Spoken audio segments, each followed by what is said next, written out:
السلام علیکم ناظرین حضرات، چینل کو ابھی سبسکرائب نہیں کیا ہے تو چینل کو سبسکرائب کر لیجئے، ساتھ میں بیل آئیکن ضرور دبا دیجئے تاکہ آنے والی ویڈیو کی نوٹیفیکیشن آپ کو ملتی رہے۔ ماہ رمضان کے سلسلے میں کچھ سنتیں اور کچھ آداب روزے سے متعلق اور رمضان المبارک سے متعلق عرض کرنے کی سعادت حاصل کریں انشاءاللہ۔ اللہ عز و جل نے ساری عبادتیں جو مسلمانوں پر فرض فرمائی ہیں وہ فرض تو اللہ نے فرمائی، لیکن طریقہ مصطفیٰ جان رحمت صلی اللہ علیہ وسلم ہے۔ جیسے فرمایا اقیموا الصلاۃ، نماز قائم کرو، لیکن قرآن میں پہلے قیام، پھر رکوع، پھر سجود، پھر یہ پڑھنا یہ پڑھنا یہ پڑھنا، اس کا تذکرہ قرآن شریف کے اندر آپ کو نہیں ملے گا۔ قیام میں قرأت کرو، رکوع میں تسبیح پڑھو، سجدے میں تسبیح پڑھو، اس کا تذکرہ آپ کو قرآن میں نہیں ملے گا۔ اسی لیے صحابہ کرام علیہ الرضوان کے سامنے جب اقامت صلاۃ، نماز قائم کرنے کی بات کہی گئی تو صحابہ نے رسول اعظم صلی اللہ علیہ وسلم سے عرض کیا کہ حضور ہم کیسے نماز پڑھیں؟ تو قربان جائیے رحمت عالم صلی اللہ علیہ وسلم نے فرمایا جس طرح مجھے پڑھتے دیکھ رہے ہو اسی طریقے سے نماز پڑھو۔ نماز ادائے مصطفیٰ صلی اللہ علیہ وسلم کا نام ہے، اور یہ بات ہمیشہ کے لیے ذہن میں محفوظ کر لو، یہ قوم اس وقت تک کامیابی سے ہمکنار رہے گی جب تک یہ قوم طریق مصطفیٰ صلی اللہ علیہ وسلم پر چلے۔ اب آئیے حضور صلی اللہ علیہ وسلم کی سنت پر عمل کا فائدہ کیا ہے؟ رحمت عالم صلی اللہ علیہ وسلم فرماتے ہیں من احب سنتی فقد احبنی، جس نے میری سنت سے محبت کی اس نے مجھ سے محبت کی۔ ومن احبنی کان معی فی الجنہ، اور جس نے مجھ سے محبت کی وہ جنت میں میرے ساتھ ہوگا۔ یہ سنت ہے۔ اب ہم کو یہ نہیں دیکھنا ہے کہ کون کیا کہہ رہا ہے، کون کیا کر رہا ہے، کون کیا بول رہا ہے، بس ہم کو تو دیکھنا ہے مدینے کے تاجدار صلی اللہ علیہ وسلم۔ اب آئیے رمضان شریف سے آقا کریم صلی اللہ علیہ وسلم نے ارشاد فرمایا ماہ رمضان کے چاند سے متعلق رسول اعظم صلی اللہ علیہ وسلم ارشاد فرماتے ہیں کہ صحیح مسلم کی یہ حدیث ہے، مہینہ یا تو 30 کا ہوتا ہے یا 29 کا ہوتا ہے۔ تم چاند دیکھ کر کے روزہ رکھو اور چاند دیکھ کر عید الفطر مناؤ، اور اگر چاند چھپ جائے تو 30 کا عدد پورا کرو، یعنی 29 کو چاند نظر نہیں آتا تو پھر 30 کا مہینہ پکڑ کے پھر اس اعتبار سے چھپو۔ یہاں رسول اعظم صلی اللہ علیہ وسلم نے چاند دیکھنے کی بات فرمائی، اور اس سلسلے میں ہمارے علماء کرام کی جو فتاوی ہیں اور جو ارشادات ہیں وہ اپنی جگہ پر مسلم۔ یہ بات آپ کو ذہن میں رکھنا ہے، وہاں سے اعلان ہو گیا، اس نے اعلان کر دیا، اس نے۔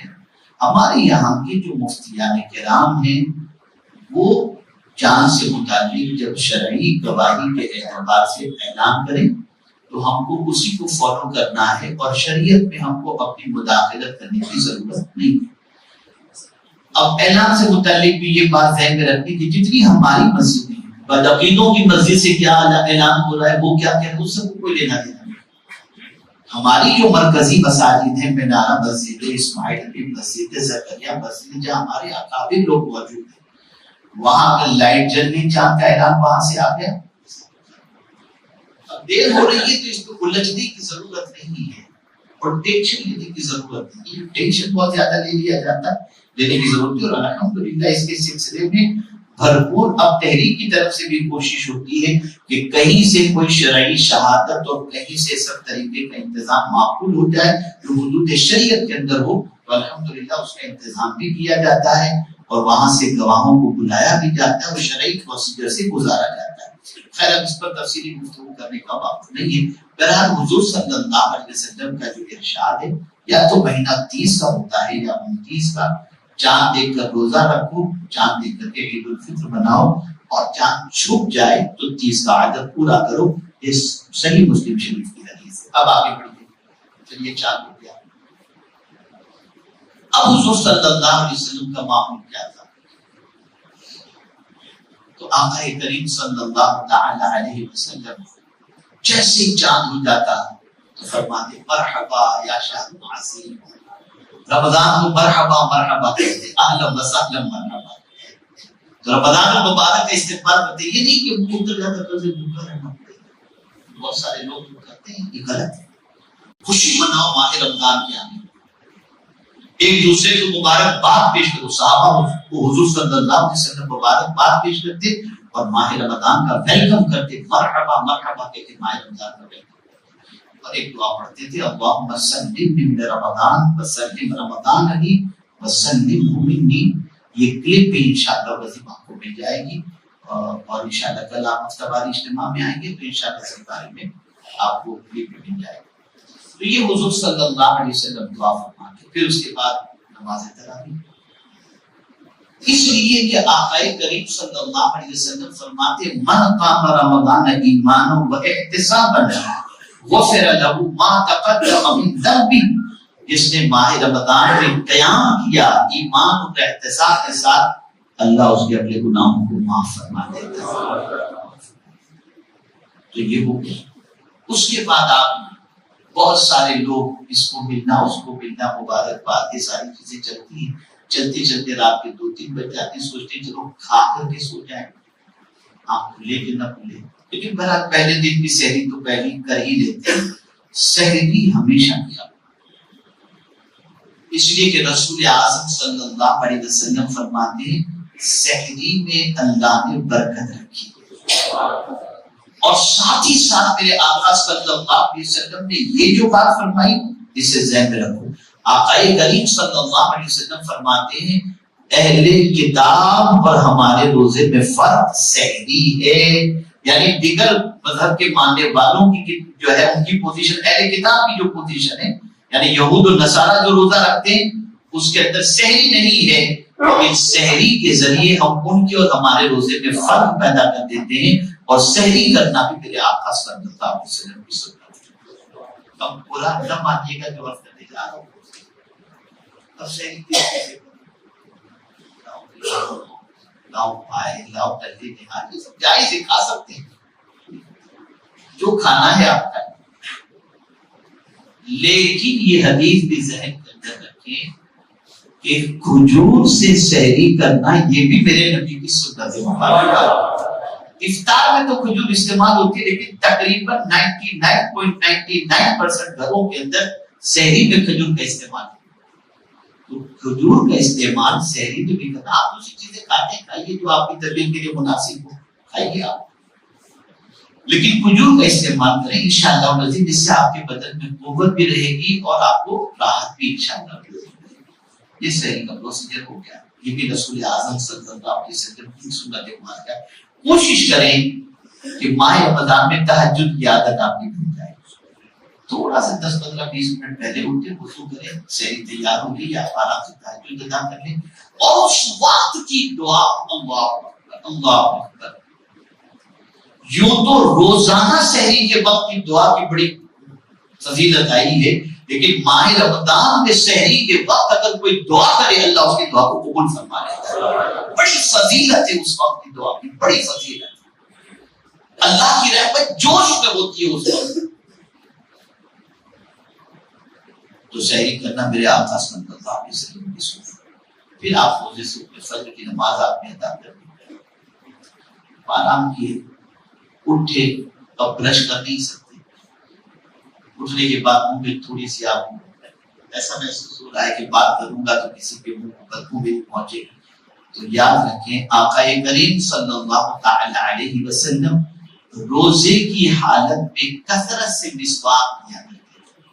یعنی اٹھے مسواک, صحابہ کرام علیہ رضوان فرماتے ہیں کہ رمضان المبارک کے مہینے میں دن میں آقا کریم صلی اللہ علیہ وسلم کو ہم نے کثرت سے مسواک کرتے دیکھا۔ اب یار گرمی اتنی شدید تو ہے نہیں، اور یہاں پر ہر قسم کی سہولت ہے، مسجد میں بھی اے سی، گھر میں بھی اے سی، سب جگہ اے سی، لیکن بہت سارے علاقے دنیا میں ایسے ہیں اور اپنے ملک میں ایسے ہیں، جیسے مثال کے طور پر راجستھان چلے جائیں، یو پی بہار چلے جائیں، تو وہاں پر سچویشن ایسی ہے کہ 40 45 50 ڈگری تک چلی جاتی ہے، اور وہاں اے سی وغیرہ کچھ گھروں میں کچھ جگہ پر نہیں، آپ بھی مسیح میں شراب ہوتا ہے، قربان جائیے۔ رحمت عالم صلی اللہ تعالی علیہ وسلم شدید گرمی کے موسم میں جب روزہ رکھتے تو دوپہر کے وقت جب کبھی شدید گرمی محسوس ہوتی تو آقا کریم صلی اللہ علیہ وسلم صرف تہبند پہنتے اور پتلا کپڑا پانی سے بھگو کر اپنے بدن پر ڈال دیا کرتے تھے، جس سے راحت نصیب ہوتی۔ یہ بھی رسول اعظم صلی اللہ علیہ وسلم کی سنت مبارکہ ہے۔ اب جو بات عرض کرنے جا رہا ہوں وہ ہمارے مؤذن حضرات کے لیے بھی ہے اور عوام کے لیے۔ آقا کریم صلی اللہ علیہ وسلم ارشاد فرماتے ہیں میری امت اس وقت تک خیر پر رہے گی جب تک افطار میں جلدی کرے۔ اب افطار میں جلدی سے مراد یہ ہے کہ بیفور ٹائم، ادھر ٹائم ہوا ادھر افطار آپ کرتے ہیں۔ جیسے مؤذن جو ہوتے ہیں ان کو یہ چاہیے کہ بس یہ پانی کا ایک فوراً اذان کہنا انہوں نے شروع کر دی تاکہ لوگوں کی افطار کے اندر تاخیر نہ ہو۔ اور بہت سارے لوگوں کا معاملہ یہ ہوتا ہے اذان ہوتی بھی دعا میں لگے ہوئے ہوتے ہیں، تھوڑا اور مانگ لیں، تھوڑا اور مانگ لیں، تھوڑا اور مانگ لیں۔ تو عمل اور عبادت کے سلسلے میں اپنی پسند کو پرائرٹی مت دو، حضور کی پسند کو پرائرٹی۔ جب حضور نے فرما دیا افطار میں جلدی کرو، دعا چھوڑ دو، پھر آپ افطار فوراً کریں۔ پھر افطار کر کے ہی دعا کرنا حضور کی سنت ہے۔ یوں آپ جنرل دعا کریں افطار کے وقت وہ اپنی جگہ پر کہ آپ غروب آفتاب سے پہلے دعا کریں، لیکن وہ دعا جو رسول اعظم صلی اللہ علیہ وسلم نے تعلیم فرمائی، اللہم لک صمت و بک آمنت وعلیک توکلت وعلی رزقک افطرت، سب میں ماضی کا صیغہ ہے، اور یہ افطار کرنے کے بعد یہ دعا پڑھنے کی ہوتی ہے۔ اس کا مطلب کیا ہوتا ہے؟ اے اللہ میں نے تیرے لیے روزہ رکھا، میں تجھ پر ایمان لایا، میں تیرے دیے ہوئے رزق سے میں نے افطار کیا۔ تو آپ یہ دعا جو ہے یہ افطار کرنے کے بعد پڑھنا، یہ میرے آقا صلی اللہ علیہ وسلم کی سنت مبارکہ ہے۔ اب ایک اور افطار سے متعلق حدیث سماعت فرمائیں تاکہ محسوس ہو کہ رسول اعظم صلی اللہ علیہ وسلم کا فرمان ہے۔ آقا کریم صلی اللہ علیہ وسلم ارشاد فرماتے ہیں کہ اللہ رب العزت نے فرمایا میرے بندوں میں مجھے بہت زیادہ پسند وہ بندہ ہے جو افطار میں جلدی کرتا ہے۔ آپ جانتے ہیں شب برات میں یہاں حاضر ہوتا ہوں، مغرب کی نماز وغیرہ پڑھاتا ہوں، لیکن تقریباً 40 سال کم و بیش ہو گئے ہوں گے، کم و بیش۔ میری عادت ہے کہ مغرب کی اذان شب برات میں یعنی 14 تاریخ کو 15 تاریخ کے نرمی کی جو مغرب ہوتی ہے، مغرب کی اذان 40 سال ہو گئے کم و بیش مرکز اسماعیل ابی مسجد میں دیتا ہوں آج مغرب کی اذان۔ لیکن میری عادت ہے آب زمزم رکھتا ہوں، وقت جیسے ہی وہ فوراً کھڑے ہو کر آب زمزم میں نے پی لی اور فوراً اذان دینا میں نے شروع کیا۔ اس لیے کہ حضور صلی اللہ علیہ وسلم کو افطار میں جلدی پسند تھی۔ ہمارے یہاں کسی مسجد میں جلدی، کسی میں تاخیر، پتہ نہیں ایسا کیوں ہوتا ہے۔